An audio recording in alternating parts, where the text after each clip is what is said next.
It is 6:30. We have a quorum. We'll call the planning board meeting to order. Those in attendance for the planning board are Joe Zagrodnik, myself, Jim Maximovsky, Kishore Parmar, Bill Dwyer, and Mark Dunn. This meeting is being recorded.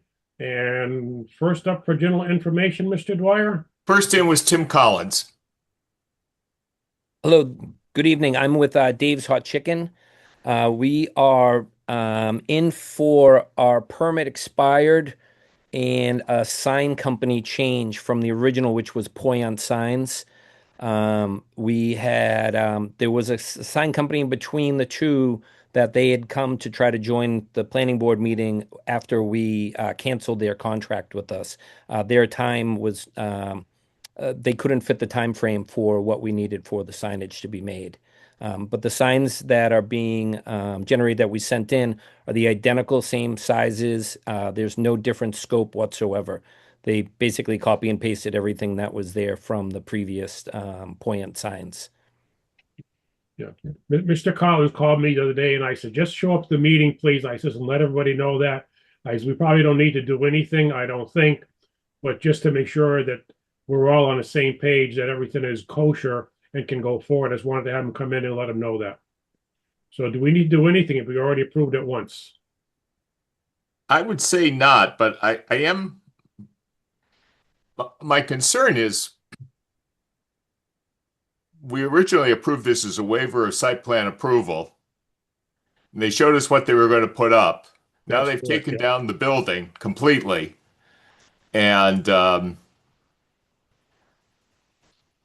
is it still the plan to put up exactly what we were shown? Absolutely. There's no change to it whatsoever.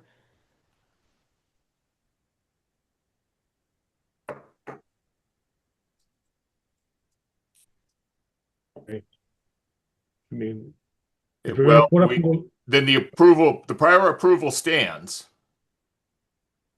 Yeah, right. That would be my understanding.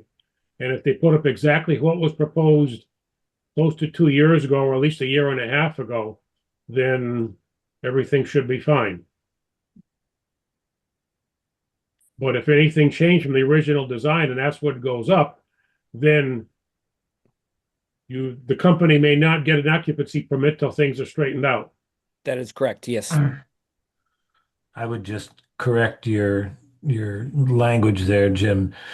If anything changed, not from the original design, but from the approved design, because we went through a few iterations. Correct. Good catch, mate. Okay. You're all set. And if Kyle has any question, just have him give myself or Bill a call. Absolutely. Thank you very much, all. Have a wonderful evening and go Pats. Okay. Thank you very much, gentlemen. Good luck. Thank you very much, sir. Okay. Next in was Sean Reagan.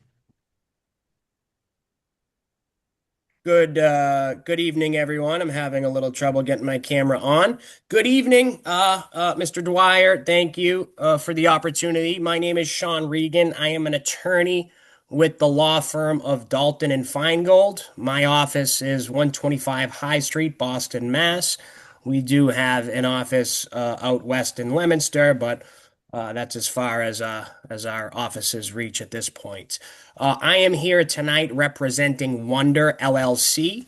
With me on the Zoom is Jay Montero from Wonder LLC down in New Jersey. We are before you requesting a waiver of further site plan review for 7 South Maple Street. The parcel or the property was previously before you on 2 occasions at the time of the original approval, which I believe was for Manny's Appliances as part of or sited near the larger Mountain Farms Mall site plan, which you all are likely more familiar with than I am. And most recently, it was before you for the division of the building into 3 separate commercial spaces. I believe one of them is or was Mattress Firm, and there was an Orange Theory fitness center. Wonder is a restaurant. It's a unique type of restaurant that has really been born of the times that we live in, and it utilizes technology, a proprietary app that really allows takeout and delivery to be much more efficient than your average restaurant. It does have dine-in seating and is classified as such under the use classification for zoning purposes. So we are simply requesting a waiver of further site plan review to be cited in the existing structure, one of the commercial spaces in the existing structure at 7 South Maple Street. I can pause here if you have any questions for myself or Jay, or continue to speak if you would like. I Which don't portion think- will you be occupying? So, looking at the building, if you're looking at it from the street, what I would call the front of the building, where the front of the commercial spaces is, I think the address perhaps has it on the would be like the backside, but from where the front of the commercial spaces entrances are, the furthest right from that entrance. I believe it's replacing the Orange Theory. That is correct. That is correct. So you're on the west side of the building if the facade is north. You're throwing me a curveball, but I think Okay. that's correct, Mr. Dunn. Yes. Yeah. Well, What building is it exactly, Jim? I mean, Manny's old place. What? Manny's original one. all right. So Okay. it's It- next it's- to. It's like, I believe it's probably due south of Dave's Hot Chicken. There's the fitness center is in there, in that building. That's where it was, yeah. That's Yeah. correct. Yes. It's All going to right. replace the fitness center. That is correct. I got you. I think- Signage. Their signage doesn't comply.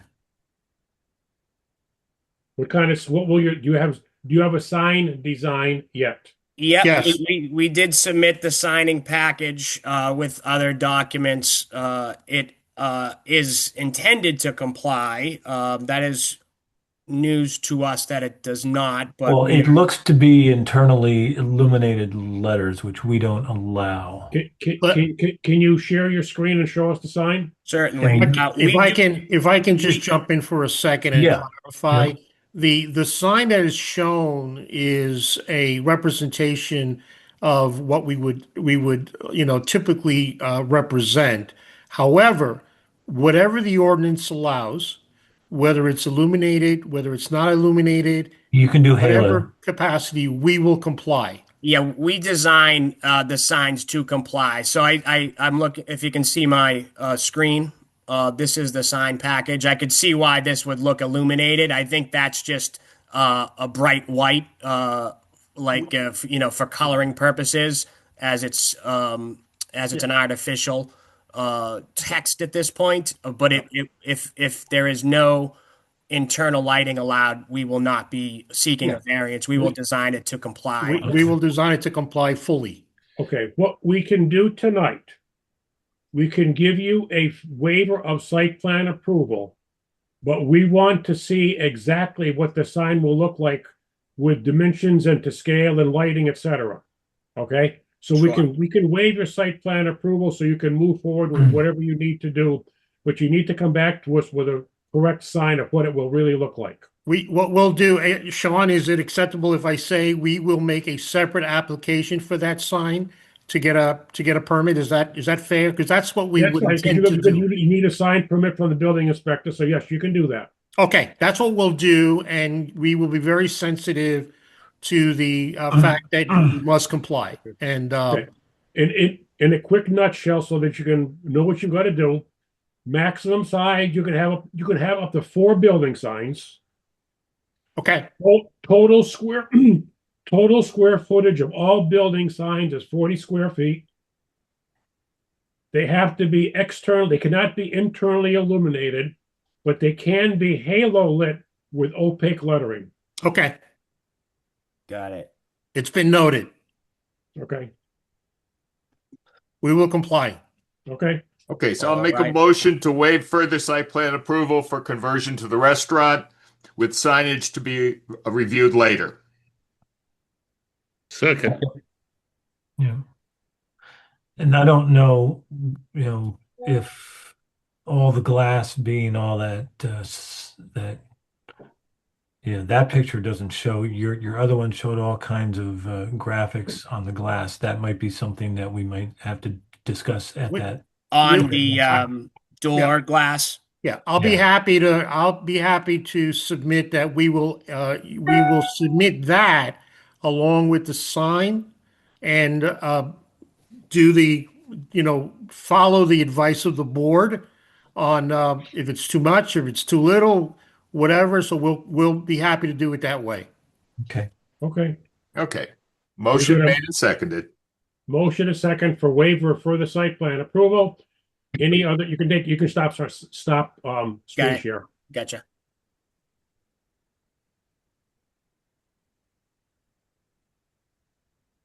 There we go. Sorry. We have a motion and a second. Any other discussion or comments, questions? Hearing none, all in favor, roll call vote. Done, aye. Dwyer, aye. Maximowski, aye. Armor, aye. Zagradnik, aye. Motion passes. Thank Thank you. you Thank you all. very much. We will get Great we'll get an email out to the building inspector about the waiver, but you could literally go tomorrow and apply for your building permit. Thank you, Thank you. sir. Take care. Okay. Have a good evening. Thank you. Thank Good luck. You. Chris Chamberlain was in next, but I'm thinking you were just early for your public hearing. Actually, no, I'm here to submit for 207 Russell Street as well, which is why I got here early. Okay, then you're up. yeah. Great. So, was here probably 2 meetings ago, informally, to discuss some plans that the owner at 207 Russell Street has. This is the site with several medical offices, the F45 Fitness Place, which was constructed in 2015. This is a current aerial image of the site. And hopefully when I switch here, you will come with me. Are you seeing the proposed overlaid on a rotated version of the aerial? No, same one. Just Okay, let me stop and jump back in then. Must have clicked the wrong one. So as was discussed last time, we are looking to take what is currently a grass slope here on the southern end of the site, construct a retaining wall to allow us to push this line of parking out. So currently do we have it now? We can see it. Yep. Okay, Yeah. great. Yeah, we see it. I thought I heard someone jump in. So currently, as you can see in the background aerial photo, there's a long row of parking right here. We are pushing this limit out so that we can get double loaded parking pretty much on both sides here. All told, we're going to be able to add another 14 spaces to up it to a total of 60 with this change. So we've submitted full site plan drawing set, as well as documentation of stormwater. We were fortunate to discover that compared to the pre-development condition when there was nothing here but a small building, to this future proposed condition, that the stormwater system that was constructed in 2015 is adequate for that, so we're not actually going to need to change it. We are currently in the process of getting Bucky Sparkle on board to do a peer review. He's on the pre-approved list, so I assume that will be adequate for the board. And once we get review comments from him, we'd be happy to have our site plan hearing to modify this site to add some parking. Okay. Well, if you don't have him on board yet, really, there's not any, how do I say it, architectural changes to the building. It's really about the stormwater system. Correct. So do you really want to set a date before you have him on board? Fair point. So I think we're going to have Just a quick point of information. Yep. From the So I date you think- apply to the date we have our public hearing will typically be 4 weeks, 1 month. Great. So, I mean, if you apply today, the public hearing is going to be on the third Tuesday of February. And if Bucky's not on board, you're really kind of jumping the gun. So with the 4 weeks in mind, that may not be a big hindrance to you applying once you will get him on board. Fair enough. I think we'll have him signed on here another day or two, so we can communicate the anticipated time that review is done. And then do we need to wait for that to be scheduled to get the paperwork and the check-in and all that administrative stuff, or? Well, if you give me all the information. Yep. Because we're going to be scheduling a date on the first or third Tuesday of the month, if you get me the information, we can move forward with the date, but it's still going to be as though you applied at the next meeting anyways. Okay. Okay. But Sure. it won't hurt to get the information to me so that we can schedule everything, get the fees and all the paperwork going. Great. So I believe that information is in the planning board inbox right now. So we'll just stay in touch on the peer review and go from there. Okay. Chris, there's no major changes to lighting or anything, correct? We are planning to add a couple lights on the back with full cutoff, just because what's thrown from right now, everything's from the buildings, and we don't think it's going to throw quite as much to the end there. Will there be any conservation concerns as you expand that parking lot? We are also submitting for a notice of intent. We are completely outside the 35-foot no disturb, so we should be okay there, but we are going to have to go through Conscom. Well, usually they don't meet quite as promptly as we do, so you could come to that meeting that Jim is trying to help you out and have no notice of intent, so we would go nowhere. So I don't know, how do you want to work that one, Jim? Well, I mean, we could open the public hearing and get our concerns going. Okay. And that way, when he goes to Comcom, if they approve it, then it'll be pretty quick. Chris, if you could get this in the next 2 weeks to Concom, we could put it on our February 10th agenda. That is exactly what we're hoping for. We just got it finished up at the end of last week. Okay. Amazing. And then there's no changes to like access, fire access, or easements or anything like that regarding. No, not at all. We've got some figures showing that the vehicles can still reach the same locations at the ends of the building. But this essentially, from the left of my cursor here, we're changing nothing. Yeah. When we get the drawing with the revised everything else, the fire chief will take a look at it and we'll go from there. But it looks like the main access is fine, and you're still going to have access around the back. But we'll let Mike take a look at it for sure. Yeah, absolutely. Okay. Great. Thank you. We'll stay in touch and keep things rolling. Okay. Next in was A. Hayes. No, I locked it, but yeah, it doesn't. There's no off. A. Hayes. Yeah, hi, my name is August Hayes. Actually, Thomas is actually going to be speaking. Phil, they're here for Bank of America. Oh, Yes, okay. thank you. Okay. I got you, fine. August. Thank you, buddy. I appreciate it. No problem. Meena Krishnan. Yes, hello. Hi. Also Bank of America. Also Bank of America. Okay. We've got a whole team here. I You could apologies take in on the advance. Gayatri Sivakumar. Yes, also Bank of America. Okay. Sebastian R. Apparently no longer here. I think they signed. How you doing? There's Sebastian. Good evening. Okay, there. Sebastian R. So I don't know. Do you want to hear my request, or are you dealing with Bank of America currently? No, they're on the agenda later. So I'm Oh. just going through the list of people as they signed in. Very good. Good evening. So I would just like to make a request. This is in reference to 26 Russell Street, Hadley, Mass, right across the street from Pride Gas Station. It's a mixed-use property, and I would like to begin the process of changing zoning for one of the units from commercial to residential. Question, is there a residence in there right now? There is currently a single-family residence, yes. Okay. You may have a relatively straightforward process to do this. Emphasis on the may.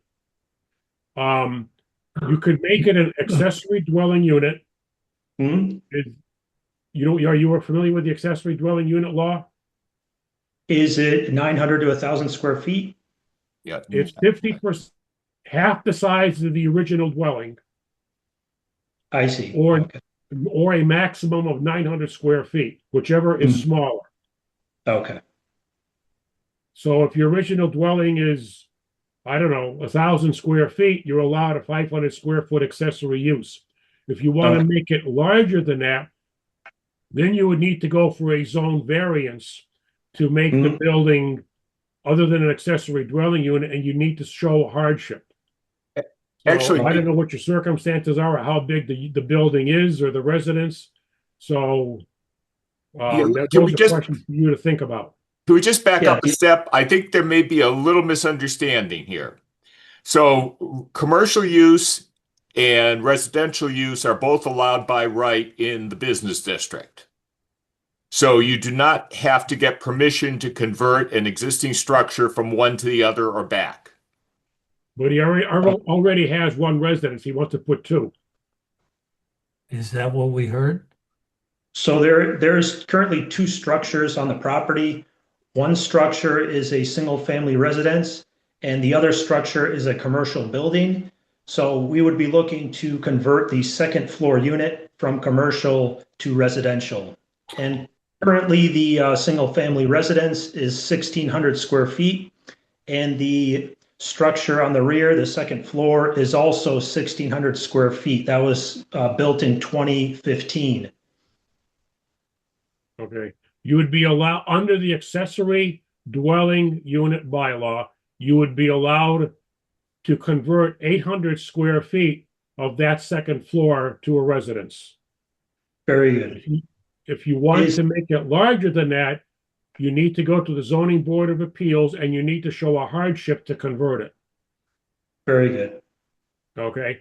Okay. Hardship and that's not, monetary is not a hardship. Mhm. Very good. It's something to do like, setback, size of the property, something more along the physical lines of the property. So if you do want to do a conversion of a portion of the commercial structure to an ADU, you need to get plans of what you're going to do. The planning board does an administrative review. It's not a special permit. We just take a look at the plans to make sure everything's going to fit, and then so advise the building inspector. Okay.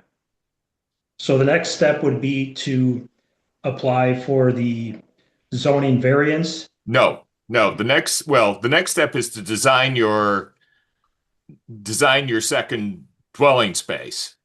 It's already constructed. I mean, nothing's Okay. going to, so we have that floor plan. So you want to do an additional 1,600 square feet? Correct. Okay. Yes, then you absolutely need a variance, and honestly, I don't see that you have the grounds for it.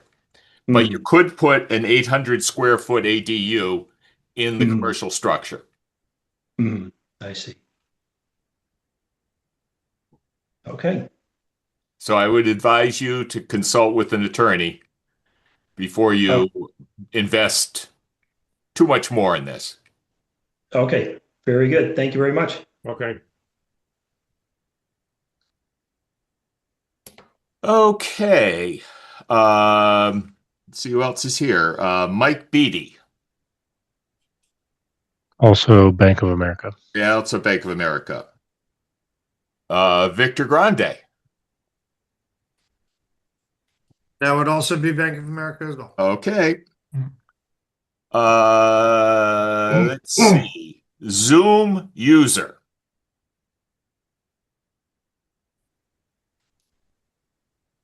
Zoom user. Zoom user. You are muted. Muted If would you're here be. for general information or something, could you let us know? Or we will Everybody pass let me over know. you.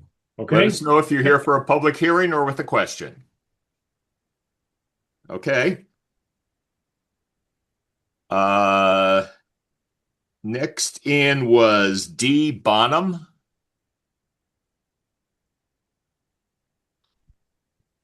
D. Bonham, here for a question? Sorry. No, I'm just here with for 41 Russell with Chris and Shardul. Okay. Ann McEwen and David Thompson. Hi. We're here as a butters to 41 Russell, and we just have a little input. Okay. Okay. Well, We'll get that will to be the upcoming. yeah. All right. And I imagine that's where Mike Spanknaple is. And so is there anyone I have missed who has a general question for the planning board? Or something unrelated to the two public hearings we have on tonight? Did we check in with Mina and ask? Did I you? asked. That's what I'm asking. Yeah. So I'm going to assume, yeah, I think I did. Nina, you did check, and I'm with Okay. Bank of America, Jane. Okay, Yeah. that's great. And did Giovanni? We don't know. I'm also here for Bank of America. Got it. Okay. Okay. A lot of bankers. Okay. Okay.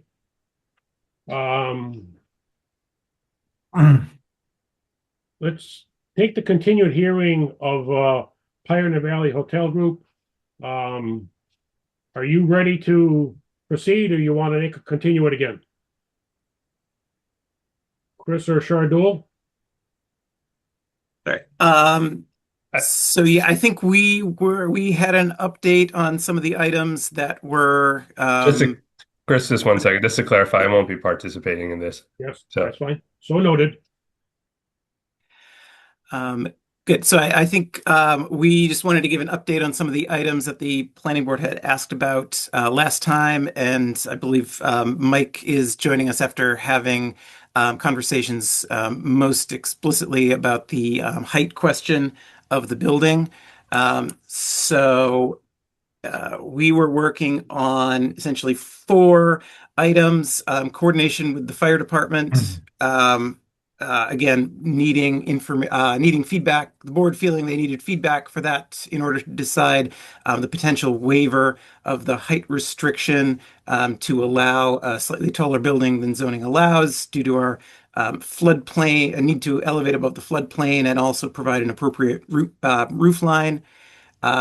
We took Bill's suggestion on the two-way traffic in that one small section of the site plan and provided new plans showing that, which was a minor change. We still have the lighting consultant working on updating the lighting plan to illuminate a few of the areas that in our conversation last time were a little bit darker. And then I think we've got Dan here to talk about some tweaks that were made to the architecture that I think he'd like to show. I can also share my screen if that's easier, Dan, and get some feedback on some of those edits. Okay. Let's take up the building height first, so Mike can leave if he has other things to do. Okay. Go ahead. You're muted, Mike. Yeah, I submitted a letter to you. Yep. Or an email. And See? having met with Kishore on this, I think we have adequate site access. Our 75-foot ladder that we have at this time will reach, obviously, the 3rd floor, and we should be able to reach the roof line based upon the layout. I did request that we review the site access for our new truck that will be coming in the next 2.5 years. as it is a little bit longer than ours, but I don't have any concerns with access. The building code is most likely going to require, based upon the height to the highest level, for standpipes and full sprinkler. So I think we'll be okay with this structure, especially with the new ladder truck coming in. Okay. Thank you, Mike.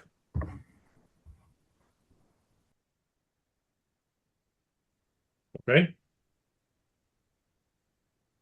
Great. And I'd just say that I think Mike had a comment about hydrant location, which we're going to put hydrants wherever he'd like them on this site to ensure we've got good coverage there. And I think he was going to try to get the dimensions of the new truck for us so we can run a few diagrams just to make sure we can demonstrate the accessibility there. Well, you have that drawing up there. Where is the main entrance? Or not in one of those two planes? It's approximately in the middle of what you say, the lower elevation. It's set back. Yeah, you can see it right there where Chris is highlighting. The only reason I'm going to bring this up now, because we're looking at this picture, is we have gotten a request, and it kind of makes sense to me to have, I'm going to mispronounce this, porte cochere, kind of like a covered canopy for people to drop. I mean, I'm not looking for the fancy, elaborate meaning of what this might mean, but basically a covered canopy where cars can pull under and people can get dropped off. Is that a reasonable request to make? Yeah, I mean, we can look at that. Yeah, it hadn't been part of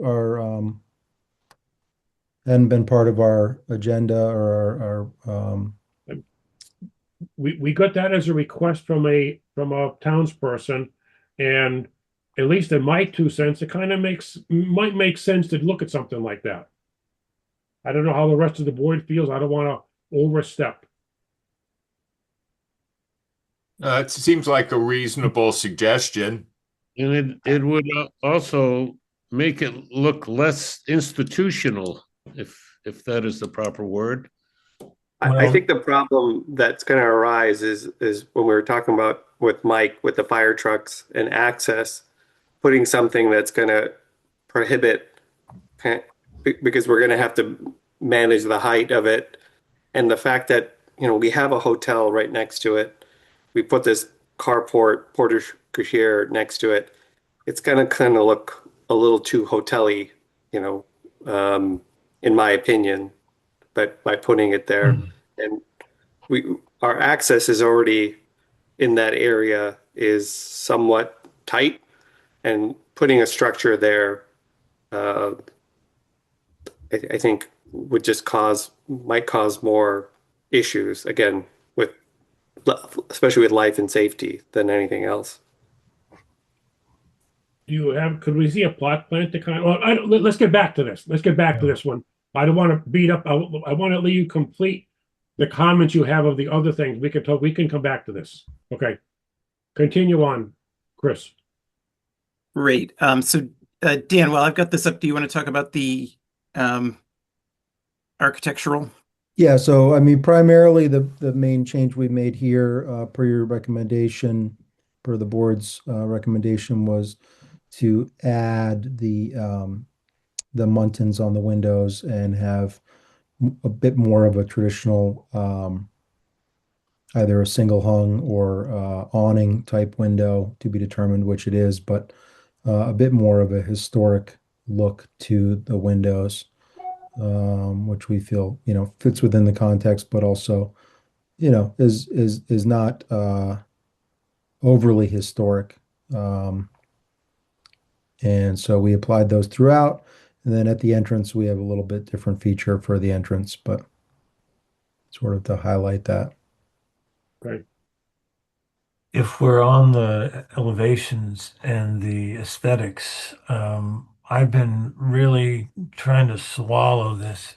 I understand that we're trying to do the roof pitches and suggest massing that would make it look a little more broken up in scale and a little more like it fits. But what's been bothering me since I first saw it is the asymmetrical contemporary look with the windows right at the edge, right at the corner of one of your massings. It happens on the upper elevation at the far left, the lower elevation, yeah, it happens at the far left. The next massing, it's close to the edge and all the way on the far right.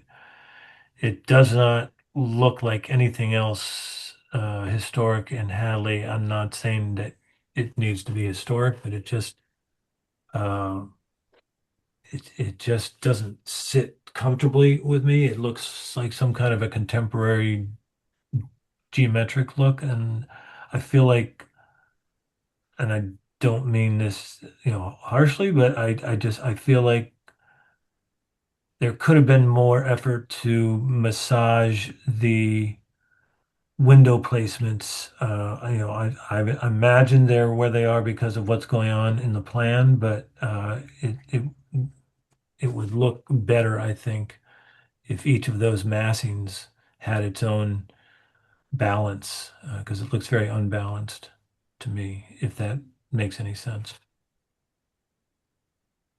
Yeah, that's a fair comment. I think if you really were to look closely at a lot of historic buildings, there's quite a bit of asymmetry. And we tried to have that kind of, there is also a number of these gables that are quite symmetrical. So we're trying to have that counterplay between the two of symmetry and asymmetry for sure. But I don't think you'll see any cantilevers, and that's kind of the impression that it gives when you don't have that that visual mass at the corner. When you make a glass corner, it looks like that roof is floating out there, which is much more contemporary than the Hadley context. So that bothers me. I just wanted to put that out there.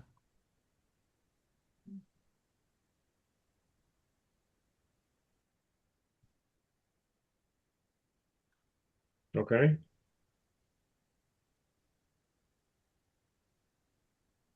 Other comments about the windows or anything?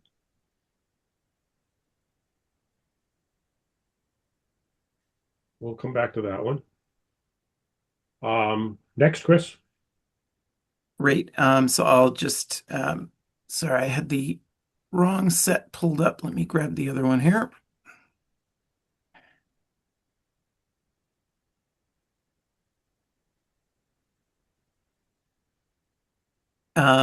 So yeah, I mean, the one change that we did make to the site plan was this had previously been one-way circulation, and we all agreed that it was a good comment to turn this segment into two-way. This, as you can see, is a 25-foot wide aisle, which we need in order to get larger vehicles sort of through this site. So that was no dimensional changes needed to be made. We just swapped the striping. So I think now we're keeping any traffic that may be northbound from the hotel end of the site sort of segregated from the residential area. And as I mentioned, we are tweaking the light plan. The feedback that we gave to the lighting designer was that there's a couple of areas. I think there was always an intention to add a little bit more pedestrian scale bollard lights and that sort of thing in the inner courtyard. As I was scrutinizing the photometrics, I think we were a little dim here with what we had previously presented. And then I think they also missed the fact that we were connecting this pedestrian path out to the bus stop here, where we need a little bit of light there. Overall, the rest of the site, they did a really good job. It's a really even light with an appropriate level of foot candles for the parking lot, but we are having them tweak those. I think they're due back to give us an updated lighting plan that we can forward onto the board any day now. Okay, now we are on this plan. I'm going to assume that the main entrance is kind of at the inset of that little U alcove there. In here, correct. Okay. Yeah, and so on that view that we saw of the elevation, sort of this is the main entry door. These are stairs leading up to it. Our accessible route is this ramp over here, and this is sort of the front porch, potential seating area out here. And then there are what presumably would be short-term parking spaces, drop-off area over here. And then this is all concrete walkway around that entryway, and so this is sort of all focused on the main entrance over here. There's a couple of egress accesses in other areas, but this is the primary focus. Okay, I can see where Mr. Palmer mentioned that trying to make a drive under portico would be a bit troublesome based on this design. But where the main entrance is, could you extend that out to the roadway and just and cover it? Meaning essentially this area here? Oh, where you show the vertical lines. I'm assuming it means, I'm not sure what that means. Yeah, we could make like almost like a covered walkway, something smaller scale. Virtually, and I'm not a designer, I'm just giving you my 2 cents. So don't take this. I'm not an architect. I'm an engineer. So I'll design something wonderful, but it's going to be ugly as heck. Sure.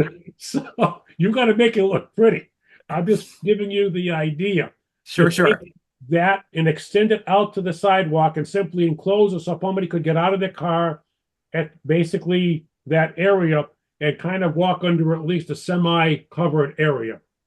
Yeah, we could make like an awning that extends out to there. The other reason why we wouldn't want to make, let's say, a carport is because people are residing here. Having a large structure that's going to be kind of in the ice, especially let's say somebody's on the second floor and they're going to be staring into the roof of a carport. I know at our hotels, it's not that much of an issue because people are there short term, but I can imagine if somebody's residing in one of these units and their view out of their window is a side of a carport, that could be problematic, meaning it's not ideal for us. But we could definitely create an awning system where it is covered up to that curb. Yeah, I think that would be at least give somebody a way to. I mean, people aren't going to be dropping suitcases off like you would in a hotel. I can understand that. But at least something where when it's an inclement weather, raining, snow, a different story. But at least under rain, they could more or less drop their partner off and walk inside. Sure. Yeah, and we can extend that to all the entrances where there is more of a awning over there, and even on the ramps, so that it is covered. So that, like I said, I'm not by no means the architect. I think it's a good suggestion, and there are probably multiple examples out there, but the one that comes to mind is what the log cabin has. From their front door is set back, call it 30 feet from the edge of pavement, and they have an open walkway. Yeah, we can definitely do that. I think that's very reasonable. I think that would pretty much address the basic issue here. I mean, like I can see your point that this is different than a hotel. I call it a portico. I'm not sure what the correct word is. I can't put crochet, but I mean that's kind of a grand entrance. We're not looking for the grand entrance here, and I can see many of your other points about people are going to live here. So right. Okay. Thank you. Great. Thank you. Next one, Chris. I think that's all I had on my list that came out of last week. The only note I made that you didn't cover was whether it was going to be a 6 or an 8-inch sewer line. Oh, right. Yeah, and I thought we left that actually, Shardul, did we talk about? I think did you tell me that you want to go 8 regardless? No, I was the one who suggested it. Well, no, I know we had talked about it offline. I was the one who said we don't want to do that. We wanted the engineer because we Yeah. don't want to come back and bite us and say, well, this is what the planning board wanted. That's right. No, we So I want it think- engineered properly. Yeah, no, as I recall, you said you thought the 6 was working well, but you were considering while you're in there anyway to do an 8. I just didn't know if you had moved that along one way or the other. And Yeah, and I'm trying to remember what our conversation was midweek as to. I think the question that you had posed, Chris, was that whether with an 8-inch, if there isn't enough velocity, that they would create more of a blockage over because it, with a higher diameter, it could reduce the flow and cause more blocking. That's right. Yes. The based on the data and numbers that I have, the 6-inch is adequate. The only reason to go with the 8-inch is for any potential future changes to the site that could increase water flow, to do it now while you've got a big construction project going on. But my intention was to keep the plan showing 6, but sorry for the crosstalk here in the middle of the hearing. I think all of our hotels are 6-inch. And realistically, the hotels are more water intensive with the number of rooms than, let's say, a residential unit, which you're not going to have nearly the amount of water usage as, let's say, a hotel does, with the number of bathrooms and people and so on and so forth. So from our experience is that 6-inch is fine, but and we've got the data saying that that's totally adequate for the current site and actually should function really well. So I think that's what we're going to continue with the application, is we will have a 6-inch sanitary connection. Yeah. Great. That was a lot of talk to say no changes. Okay. Yeah. Well, no, like I said, the water line and engineering is the one place where I know a little bit about. Figure is not always It's better. what the experts say you should do, not us as a planning board. Okay, good. So you're going to come back with a lighting plan showing the different lightings and everything like that. Correct. Come back showing the covered entrances like we talked about, nice little awnings. And as far as the windows go, Jim, are you saying entrances plural or just the main entrance? entrances plural. Oh. That's what Bill suggested. I think that's a good one. Well, I think that's what Shardul's. Shardul said they could do that. Yeah. Yeah, Right. we can at least the ones that are in the driveway. There's 3 entrances that we can. Yeah, we'll take a look. The back entrance may not make sense to. Yeah, I agree. Yeah, if it's a rear entrance, right? Yeah, but where there's a driveway, it might make sense to do that. Yeah, I think that's a very easy fix. Okay. Windows, I'm not sure what to say about that. Like I said, that's an architectural thing, and Mark is an architect, and he has design opinions on that. So I will, to be honest, defer to Mark on this one. The other thing with the windows is we're trying to increase the amount of light that goes into these units as much as possible, and that's why we're trying to maximize. No, and I get that, and I'm sorry I even said symmetry, but what I find more unappealing is the contemporary glass corner.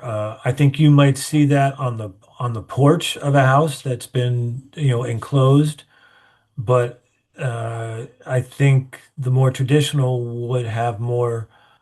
You'd have more wall at the corner. So if there is a way to reposition windows in your units so that at least the massing blocks look like, look more traditional, look more like they're not cantilevered at the edges. So- Symmetry is not my concern. How complex would it be to generate a perspective drawing from this rendering? I believe as simple as flipping to the next okay. page. That was easy. Okay, I forgot you had them already. No problem.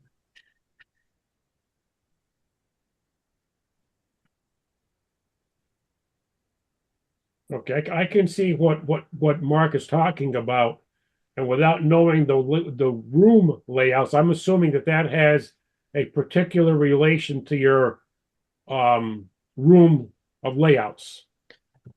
Yeah, we're trying to have as light-filled corner rooms as possible whenever we have that opportunity to, frankly, have a little bit more light-filled space that maybe could command a little higher rent.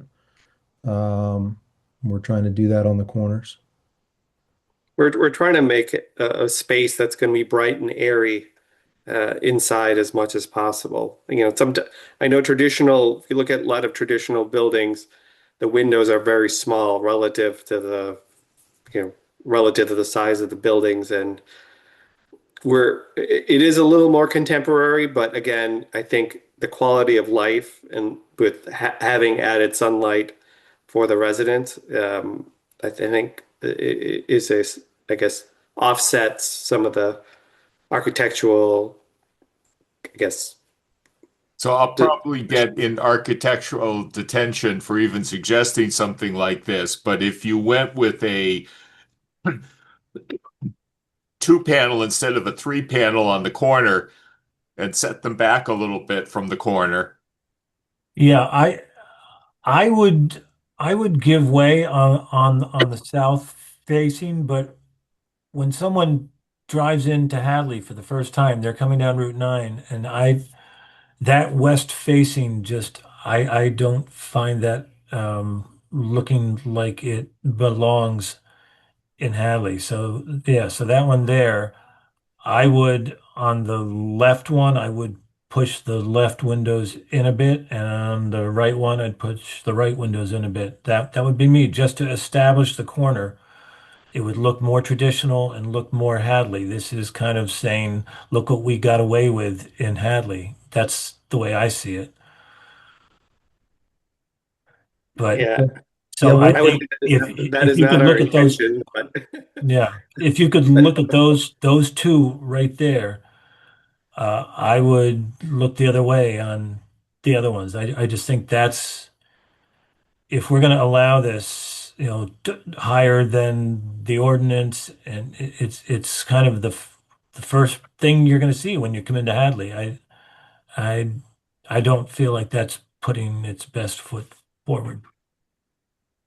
So your recommendation is that column of windows to move basically to the right. There's a column of double wides on the north that I would push south, whatever, a foot, yeah.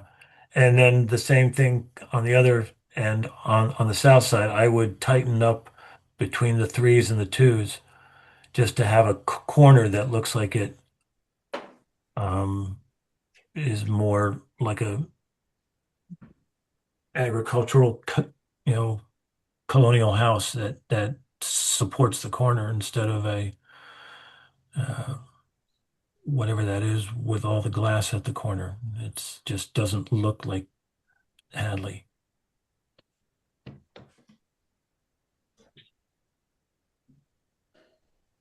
And I don't remember what your plans are and how that would impact those spaces, but I was just hoping that.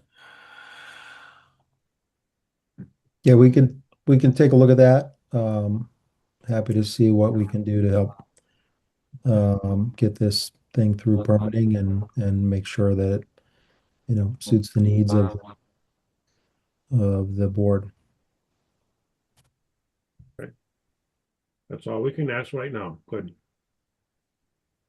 Other than that, I want to commend you on doing a really nice job on presenting everything and getting all of the other concerns addressed. That is much appreciated. And thank you. Yeah. So really the only issues are the lighting. You got the water light set, the windows, and basically the enclosed walkway. Everything else seems good. I, for one, because of the input of the fire chief, I'm okay with a 49-foot roof, but I'm only one vote. I don't think anybody else has big heartburn with that, but I could be wrong. Okay? Yeah, I'm willing to trade it for a more traditional west. Why wheeling and dealing here? Windows for height. Let's make a deal. Yeah. It's not Boston. Okay. When would you like to come back? I believe the first is the third. February 3rd, Mr. Dwyer. That is going to be the PVPC? PVPC. So that'll be our first meeting with our new representative. And we also have two ADUs. Administrative reviews for ADUs. Yeah. On the 3rd or on the 17th? On the 3rd. On the 3rd. I will put it to you this way. If you really want to come into that meeting on the February 3rd and not the 17th, we can pencil you in, but you will be at the end of the meeting and it may be a long night for you. Your choice. On the other hand, the 17th, we don't have anything scheduled. That's wide open.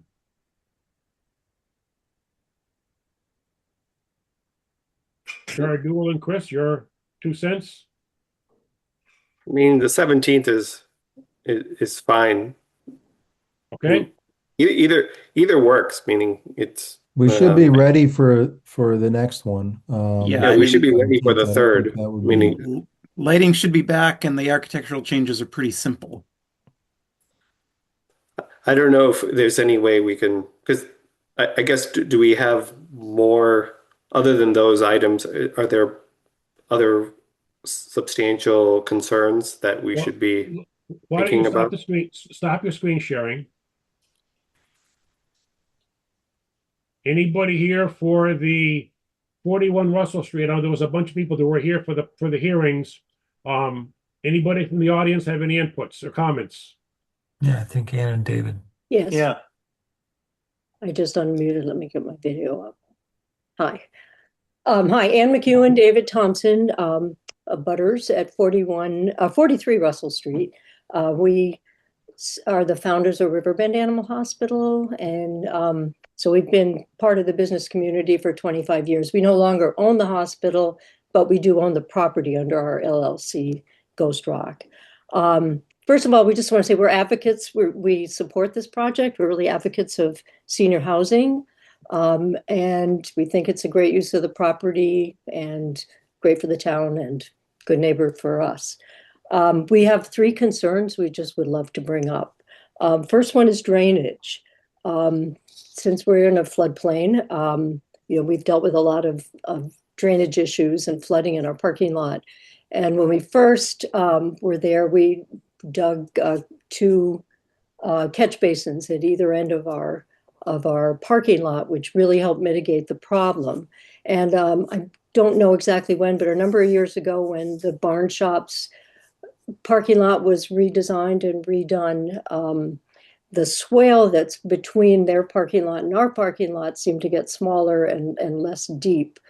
And there was a curb that was installed between our parking lots, and there's grass in between, but there's a curb cut that ostensibly from the parking lot runs the water into the swale. And it didn't seem to work well because after that work, we tended to flood a ton more in the back of our parking lot. The water just kind of pours. That curb cut's right at the back corner of the parking lot. So let's see, what else was I going to say? I guess that was the main thing on that. We sometimes have 5 or 6 inches of standing water there in the rainy season. So we would really just like to have that thought taken into consideration when you're designing your drainage. I know a lot is designed. We try to understand the drawings, but of course we're not engineers. But we would really love it if you would just take a look at that, especially around where our parking lot in the back end is. So hopefully we can help mitigate and not make it worse, but make it better situation. That's number one. Number two is the privacy fence.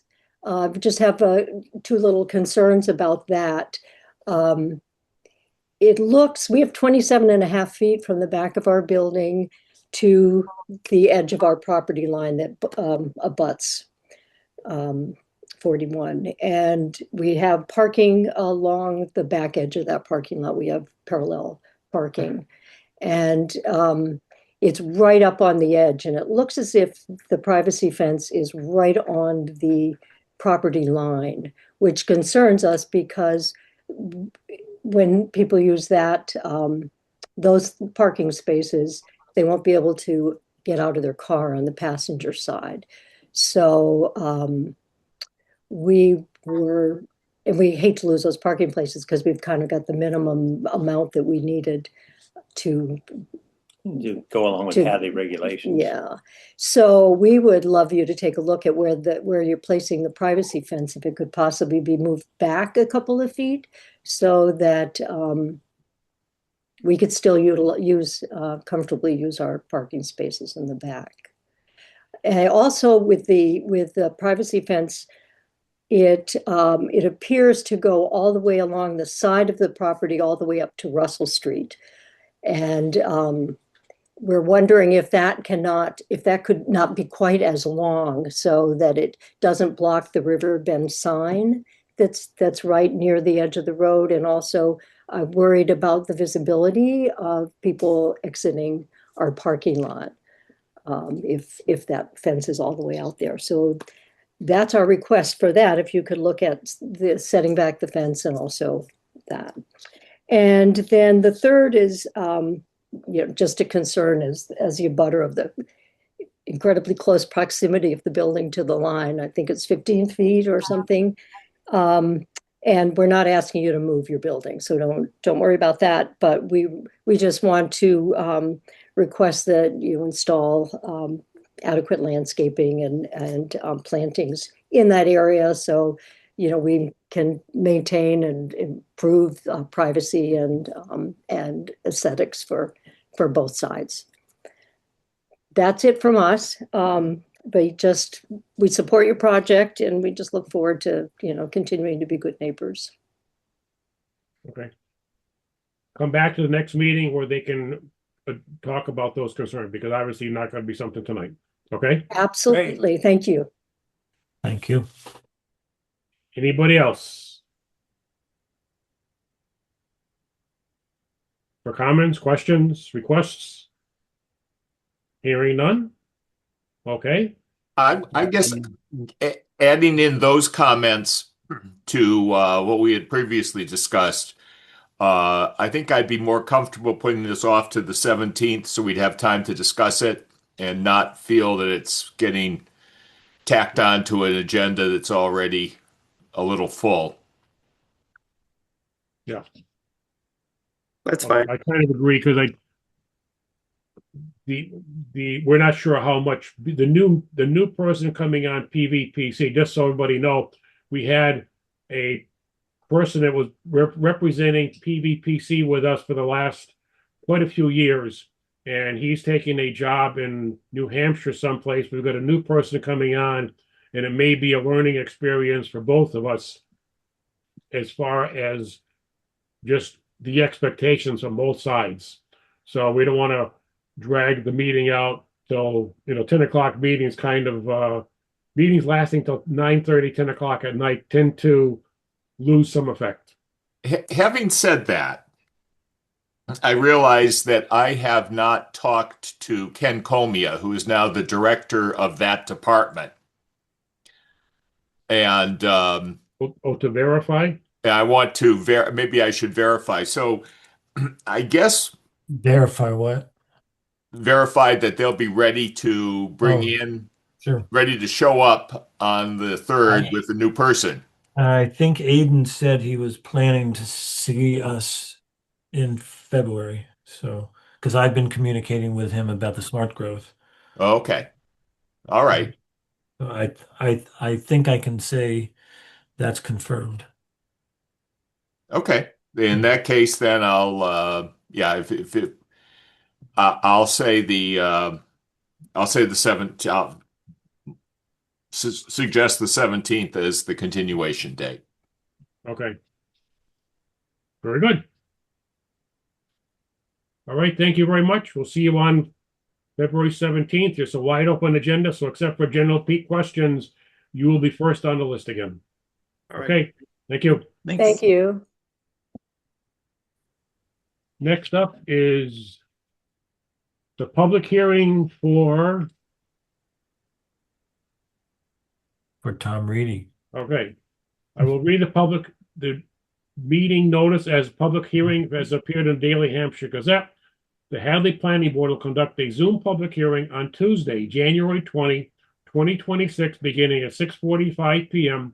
Purpose of the hearing is to review the application of WS Development for site plan approval, business use, and aquifer and access across other than frontage to construct a new 3,900 square foot building at 359 Russell Street, former site of Vision Showcase for Bank of America. There will be no drive up, but there will be a drive up ATM. Plans are available by emailing planning@hadleyma.gov or visit town clerk's office during normal business hours. Published twice in the Gazette, December 23 and 30th. And with that, I guess Mr. Reedy. Showtime. Thank you very much. For the record, Tom Reedy, attorney with Bacon Wilson out of Amherst, here on behalf of Bank of America. As the chairman noted, in an application for site plan review special permit for the redevelopment of the site of the former Vision Showcase. With me, I think you've probably met them all, but we can go through as necessary. Victor's our engineer, Mina's our architect, and we can get into some signage as well. I've been here, I think, twice before, once high level informally just to talk about the project. Second time I was here to submit. And so it's probably no surprise to you what the plans are. Victor, I don't know if you want to run through the site plan. I'm happy to do it, but if you want to run through the site plan, and then Mina can run through elevations and floor plan, and then I can talk about signage a little bit, and then get the planning board out of here, because hopefully this is a pretty simple project. Sure. Would you like me to share screen? Bill, if you want to, do you want to set. Victor? Perfect. Thanks. Okay. All right. 1 second here. Let me open it up. All right. So, Mike Beatty is here with me this evening. He is also a Ritu employee regarding the production of this plans, as well as the registered landscape architect, excuse me.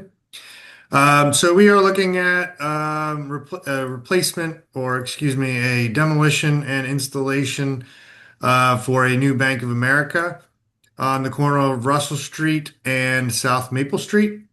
Currently, there is an existing one-story I'm not sharing screen, am I? Sorry about that.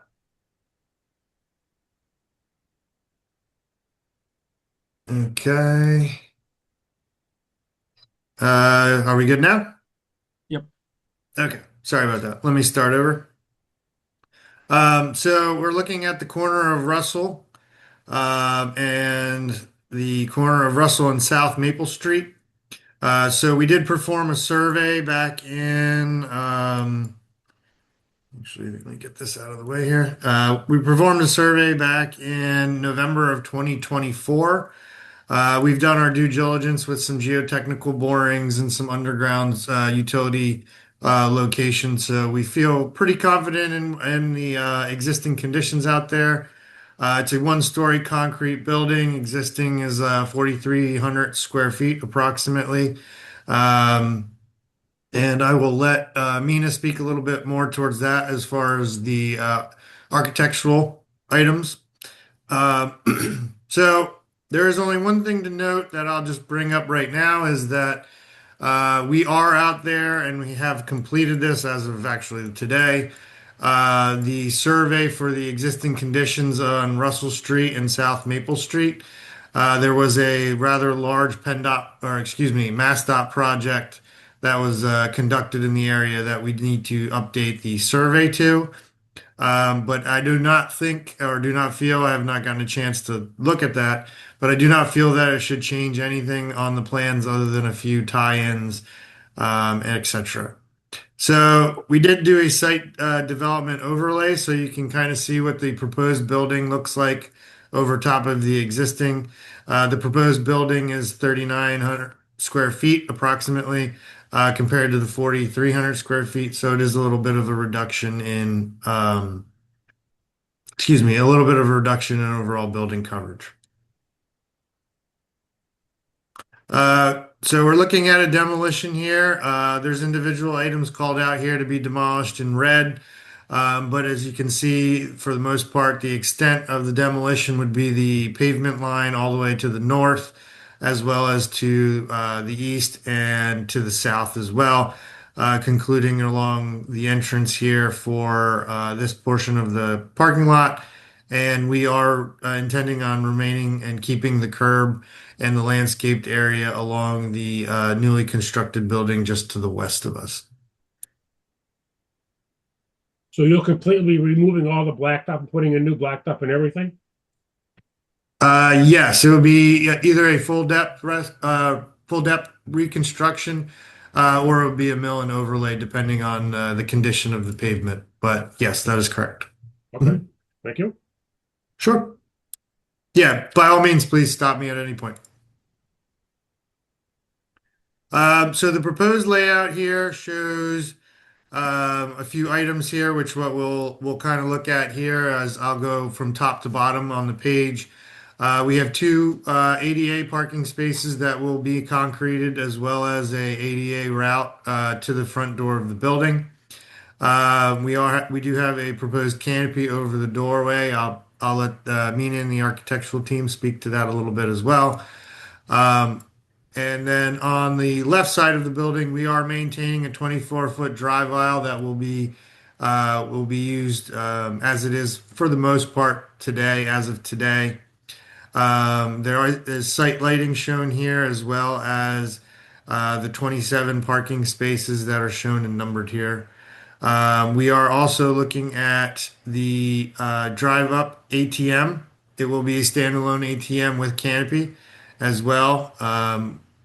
And we are showing that there are 3 clearly delineated parking spaces, as well as there is a little bit of room in front of that final ATM parking space, so someone can kind of move up out of line out of courtesy to allow the next person through. Based on the site circulation on the right-hand side, we did put a landscaped island in between to separate traffic flow from the parking lot traffic flow, as well as anyone reversing in these spots over here along where the ATM would be. One of the main site items to the rear of the bank is a existing transformer. We did take a look at that in regards to relocating the transformer, and we did conclude that the transformer is part of a daisy chain for the entire complex. So the expense of moving that and the downtime on the shopping center was not favorable. Let's put it that way. So some of the site amenities that we'd be looking at would be the trash receptacle, flagpole. We are proposing sidewalk and some landscaped areas. I'll show you the landscaping in a minute. Excuse me, around the building as well. And we also are proposing a bike rack in the rear if anyone were to be biking here at any point. Quick question, Victor, if I could. Yes. I see you're showing crosswalks and stop lines. Yes. The on the west side, that narrow 24-foot, are you planning to put a center stripe down there just to keep people aware that it's two-way traffic? Because I could see someone jumping in there and thinking it's, you know, it's all there. Oh, yeah, we can put that. We can extend that. That's not a problem. Okay. Yep. Um, yes, and then what we have here in the rear here is we do have identified signage. The signage is, let's see here, it should be on the legend. Identified regulatory signage, do not enter signs, stop signs, so on and so forth. And then there is some vehicle directional signage that I'll show in a moment, as well as the proposed monument sign, which would be up in the corner here. That would be in the existing location of the sign today. So we are proposing to extend the curb along the frontage to show be continuous with the existing lot. Then on the right side of the parking lot, we are not proposing any curbing there at all.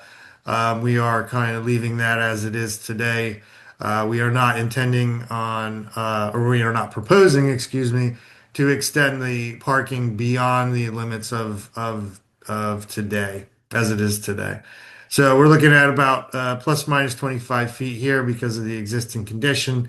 We are proposing a 24-foot drive aisle here for continuous as well, to continue, excuse me, for the edge of paving. There is an existing propane underground storage tank here, as well as landscaping. That is all being untouched. That is serving the existing restaurant next door. Yeah, go back to that picture there. Yes. In the lower right corner, it says 25. Yes. Is that an entrance or a parking? That is a parking space. Oh, okay. Yep. You're squeezing the parking space out of it. Yes, that's correct. Yes. Okay. So it is actually part of the existing parking spaces. We are going to make sure and verify. Like I said, there was a mass DOT project that happened in between our plan preparation and right now.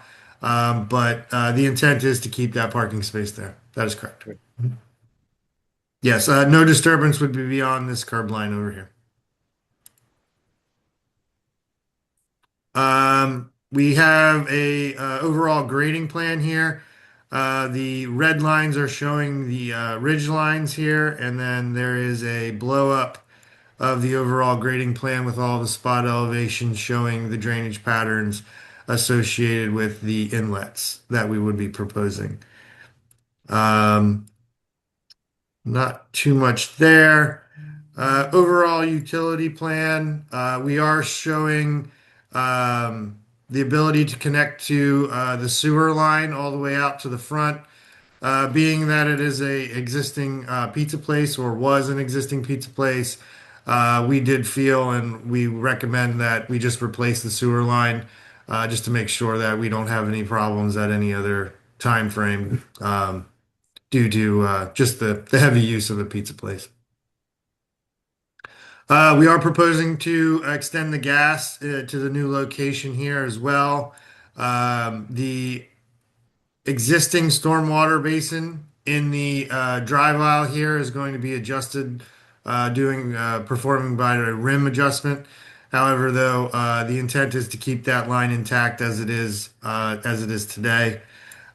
Due to some of the existing grading and some of the lower lying areas in the parking lot, we have placed a few more inlets along the frontage here to basically drain the entire corner here to make sure that there's plenty of drainage.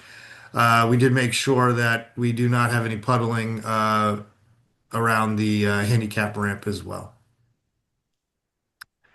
The electric is the transformer that I mentioned earlier that's staying put. We are just going to connect off of that transformer in the back, and then we will be running a new proposed water line to the building as well to serve the new services in the building. And there's also a proposed telecom line to connect to the internet services and communication services. And then For the proposed landscaping, we are proposing some landscaping in the landscaped island in between. This would be more lower level bushes with regards to that. And then we have some ground coverings here in the grassed areas that we would be including along and around the building. Do you address snow storage? We have not addressed snow storage. I don't know that we've discussed that with the landlord, August. Yeah. If they do have some type of snow removal Yeah, I don't know currently. if that gets carted out of there or if you're being on the perimeter if it gets pushed. We can ask about that though, Mark. Okay. Yes. Mhm.